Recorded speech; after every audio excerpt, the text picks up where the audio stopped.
The Chennai Shopping Mall Shravana Sambaram KG sale Nakshi Jewelry Mela flat 50% off. అంటే జనాలు theatre రాకపోవడానికంటే మల్టీప్లెక్స్లో cinema చూడాలంటే డెఫినెట్గా ఒక చిన్న ఫ్యామిలీ వెళ్ళాలన్నా 2000 ఖర్చు అవుతుంది. అంటే అక్కడ థియేటర్లో ఆ టికెట్ రేట్ కంటే కూల్ డ్రింక్స్ ఆ పాప్కార్న్ రేట్లే ఎక్కువ ఉన్నాయని అంటే ఇది జనరల్గా అందరూ మాట్లాడు ఒక ప్రొడ్యూసర్గా మీ అభిప్రాయం ఏంటి? అది 100% నేను ఇది ఊరికే మాట్లాడుకుందాం, మరి జనరల్గా మాట్లాడుకుందాం. నేను ఏదో ఒక స్టేట్మెంట్ కాదు, ప్రపంచం మొత్తం నడుస్తుంది. సినిమా అనే టికెట్ ప్రపంచం మొత్తం ఎందుకు నడుస్తుంది? యుఎస్లో కానీ బాంబేలో ఇలాన్నిట్లలో ఒక పెట్టింది ఏంటంటే మార్కెట్ ఒక రేట్ ప్రకారం పెడతారు. సినిమా రిలీజ్ అయింది ఫస్ట్ వీకెండ్, దీనికి ఎంత క్రేజ్ ఉంది, ఈ వీకెండ్ ఏ రేట్లు పెడదాం, వీక్ డేస్లో ఏ రేట్లు పెడదాం, ఎలా చేద్దామని. క్రేజ్ ఉన్న సినిమాకి వీకెండ్లో ఒక రేట్లు పెడతారు. క్రేజ్ లేదనో మళ్ళీ అలా తగ్గించుకుంటూ వస్తారు. సినిమాని బట్టి ఎంత పెంచడం ఎంత తగ్గించడం అనేది నిర్మాత చేతిలో ఉండాలి.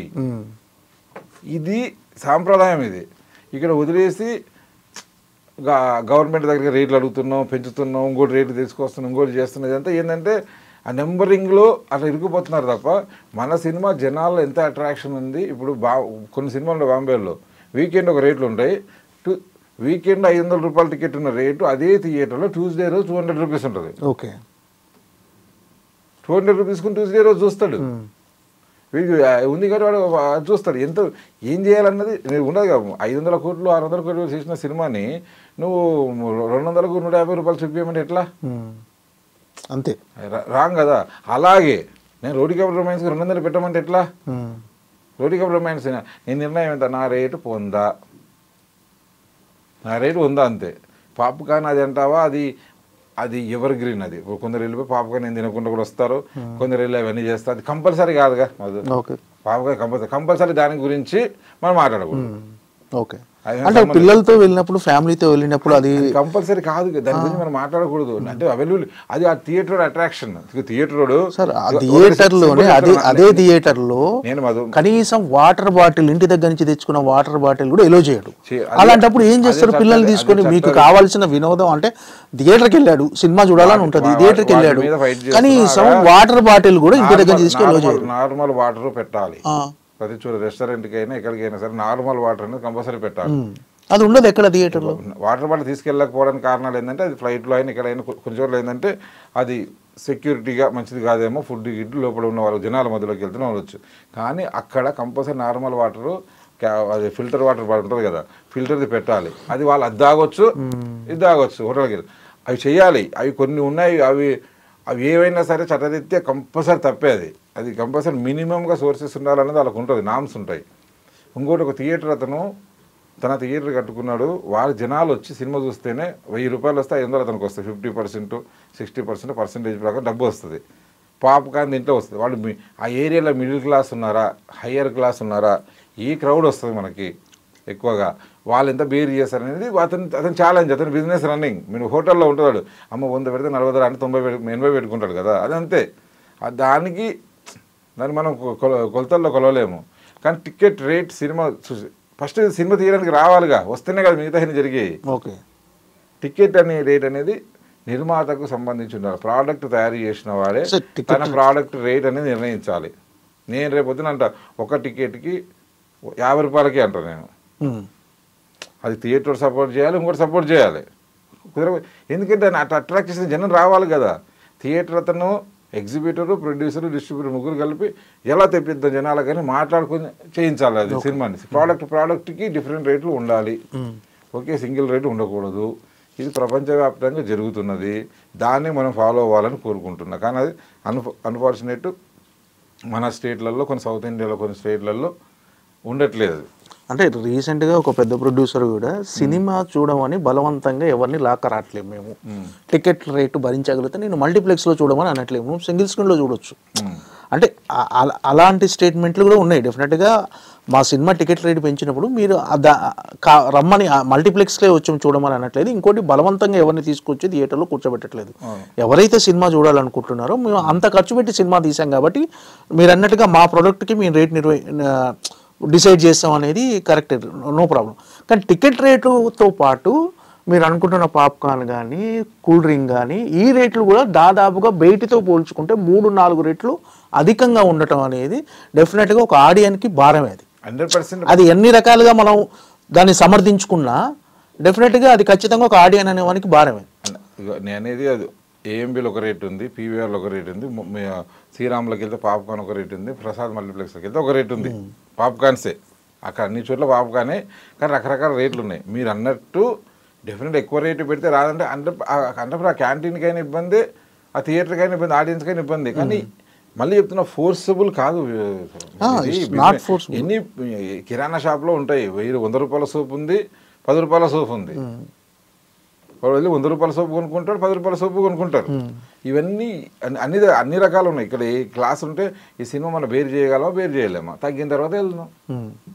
అది ఫోర్స్ ఉండదు, అస్సలు ఫోర్స్ ఉండదు. కానీ అధికారం మాత్రం ప్రొడ్యూసర్ ఫోర్స్లో ఉండకూడదు. తయారు చేసిన ప్రోడక్ట్ అతను ఫోర్స్లో ఉండకూడదు. వాడు తెలివైనడు అయితే తక్కువ రేట్ ఇచ్చి ఎక్కువ మంది జనాలు తెప్పించుకొని చూడాలి. తెలివి తక్కువ ఎక్కువ రేటు పెట్టిరనుకో ఉన్న డబ్బులు పోతాయి. అది నువ్వు రియలైజ్ అవుతాడు. పెట్టామంటే రాడు కదా ఆడియన్. నీ సినిమా 500 రూపాయలు వర్త్ కాదు, నేను రాను అంతే అని అందరూ కూర్చుంటారు. అప్పుడు మేమే దిగేసి 200 రూపాయలకి వేసుకుంటాం. కానీ అది సింపుల్. నేను అనేది మామూలు న్యాయం. అది నువ్వు ఎంత ప్రోడక్ట్ తయారు చేసుకున్న వాడికి వారి రేటు నిర్ణయించే హక్కు లేకపోతే ఎట్లా? అది కాకుండా అది వేరే వాళ్ళని అడగడము, గవర్నమెంట్ని అడగడము, ఇంకో వాళ్ళని అడగడం, ఇదంతా అదో రికమెండేషన్ల మధ్యలోనే జరగడము రాంగ్. సినిమా హాల్ వాళ్ళకు టైమింగ్స్ ఉంటాయి, మన టైమింగ్స్ కేటాయిస్తాం, ఆ టైమింగ్లో ఉండాలి. ఇవన్నీ స్పెషల్ షోలు వేసినా వేరే షోలు వేసినా ఈ టైం తర్వాత సినిమా ఉండకూడదు, ఆడకూడదు, ఈ టైమింగ్లోనే సినిమా రన్నింగ్ చేయబడాలి అని కొన్ని నామ్స్ ఉంటాయి. గవర్నమెంట్ ఏది సొసైటీ సేఫ్టీ కోసం ఆ సొసైటీ సేఫ్టీ ఇన్స్ట్రక్షన్ దాటకుండా పెద్ద పెద్ద హంగామాలు థియేటర్ దాకా జరిగి మన తొక్కిసలు అవన్నీ జరిగినాయి కదా, అలాంటివి జరగకుండా కోసం వాళ్ళు గవర్నమెంట్ కొన్ని రూల్స్ పెడతారు. అది ఫాలో అప్ చేయాలి, మనం ఫాలో చేయాలి కంపల్సరీ. నిర్మాత అయినా, ఎగ్జిబిటర్ అయినా, డిస్ట్రిబ్యూటర్ అయినా ఫాలో అవ్వాల్సిందే గవర్నమెంట్ రూల్స్. సేఫ్టీ ఆఫ్ ప్రజల సేఫ్టీ పీపుల్, వాళ్ళ కోసం మనం పాటించాల్సింది. కానీ నా ప్రోడక్ట్కి ఎంత రేట్ పెట్టాలన్న హక్కు మాత్రం ఆ నిర్మాతకే ఉండాలన్నది నా కోరిక. ఓకే, 100%. అంటే సింగిల్ స్క్రీన్లు కూడా చాలా వరకు ఏంటంటే కొన్ని మూతపడుతున్నాయి ఊర్లలో. కొన్ని ఏమంటే సింగిల్ స్క్రీన్ కూడా మల్టీప్లెక్స్లు చేసేస్తున్నారు, రినోవేట్ చేసేసి. అలాంటిది మనకు ఒక మధ్యతరగతికి వినోదాన్ని దూరం చేస్తున్నట్టే కదా సినిమాని. ఇప్పుడు మీరు అన్నట్టుగా ఆ రేట్ అనేది భరించకపోతే మీరు సినిమా చూడాల్సిన అవసరం లేదంటున్నాం. ఆ సింగిల్ స్క్రీన్లు కూడా దూరం అవుతున్నాయి కదా. సింగిల్ స్క్రీన్లు దూరం అవడానికి కారణం మీరు ఇందాక చెప్తున్నారు కదా, మంచి సినిమాలు క్వాలిటీ సినిమాలు రాకపోవడం వల్ల జనాదరణ తగ్గుతూ అలా వస్తుంది. రెండవది ఏంటంటే ఎగ్జిబిటర్స్, ఇది నేను ఏదో సందర్భాల్లో మాట్లాడినా, ఎగ్జిబిటర్స్కి సింగిల్ స్క్రీన్ ఎగ్జిబిటర్స్కి ఎంకరేజ్మెంట్ తక్కువ ఉంది. అది వాళ్ళు ఫీల్ అవుతున్నారు. పెద్ద సినిమా వచ్చినప్పుడు మాకు రెంటల్ మాత్రమే ఇస్తున్నారు, చిన్న సినిమా వచ్చినప్పుడు పర్సంటేజ్ ఇస్తున్నారు. పెద్ద సినిమా కూడా నాకు పర్సంటేజ్లో ఇస్తే మాకు డబ్బులు ఎక్కువ కనిపిస్తాయి. డబ్బులు నుంచి థియేటర్ చాలా బాగా చేస్తాము, ఇంకా 2 థియేటర్లు ఎక్కువ పెరుగుతాయి. ఇది ఉంది, అది ఎంకరేజ్ చేయాలి. దాని గురించి గత 6 నెలలకే ఎక్కువ జరుగుతుంది ఇష్యూలు. ఎంత సింగిల్ స్క్రీన్ ఏం చేద్దాం, పర్సెంటేజ్ ఎలా ఇద్దాం, పెద్ద సినిమాలు పర్సెంటేజ్ ఇవ్వాలంటే పెద్ద సినిమా వాళ్ళందరూ రెంటల్ ద్వారా ఎక్కువ షేర్ కనిపిస్తుంది. దానికి అలవాటు పడిపోయి వాళ్ళ బిజినెస్ సినిమా ఖర్చు పెట్టిన్నారు నిర్మాతలు. దానికి సొల్యూషన్ తీసుకురావడానికి సింగిల్ స్క్రీన్ ఎంకరేజ్మెంట్ చేయడం కోసం అందరూ ఒక నిర్ణయానికి వచ్చారు. జరుగుతున్నాయి, మంచి చర్చలు జరుగుతున్నాయి. డెఫినెట్లీ బెటర్మెంట్ జరగబోతుందని ఊహిస్తున్నా. పూర్వం నేను అదే మొన్న కూడా నేను రాజుగారికి శిరీష్ అన్నకి ఈసారి చెప్పింటి కూడా ఏమని, చైనాలో ఇంతకుముందు ఒక 20 సంవత్సరాల కింద 4,000 స్క్రీన్లు 3,000 స్క్రీన్లు ఉండేది. ఈరోజు 90,000 స్క్రీన్లు. అమెరికాలో అంతకుముందు 10,000 స్క్రీన్లు ఉన్నాయి, ఇవాళ 35,000 స్క్రీన్లు. ఇంత పెద్ద భారతదేశంలో ఇంత సినిమాని ఇంతగా చూసి భారతదేశంలో వచ్చారు ఓన్లీ 9,500 స్క్రీన్లే ఉన్నాయి. స్క్రీన్లు తగ్గిపోతున్నాయి. ఎందుకు తెలుగు స్టేట్లలోనే అప్పుడు మన 86, 90, 87, 88 ఆ టైంలో అప్పుడు దాదాపు 2,700 స్క్రీన్లు, ఈరోజు 1,600, 1,800 స్క్రీన్లు. దీంట్లో దాదాపు మన 2 రాష్ట్రాలలో ఒక 500-600 చోట్ల థియేటర్లు ఉండేవి. 500-600 ఊర్లలో థియేటర్లు ఉండేవి, ఇప్పుడు థియేటర్లు లేవు. ఇది జరిగి అన్ని ఊర్లలో థియేటర్లు పెరిగి సినిమాది ఇంకా సింగిల్ స్క్రీన్లకి ప్రిఫరెన్స్ పెరిగి జరుగుతుందని నా కోరిక, నాకు బలమైన కోరిక. జరుగుతుంది అనుకుంటున్నాను. ఎందుకంటే అక్కడ చైనాలో జరిగినప్పుడు, అమెరికాలో జరిగిన మన దగ్గర ఎందుకు జరగదు? ఎవరో ఎక్కడో స్టార్ట్ అవుతుంది. స్మాల్ స్క్రీన్స్ పెరిగి ప్రతి ఊరు థియేటర్స్ ఉండాలి. స్మాల్ స్క్రీన్ ఉంటాయి కదా, చిన్న చిన్న స్క్రీన్స్ రావాలన్నది కోరిక. అలా చేస్తే ప్రతి ఒక్కరు థియేటర్కి వెళ్ళి చూడాలని అందరికీ ఉంటుంది. అవైలబుల్ లేక వాళ్ళు ఓటీటీలను యూట్యూబ్లను చూసేస్తున్నారు.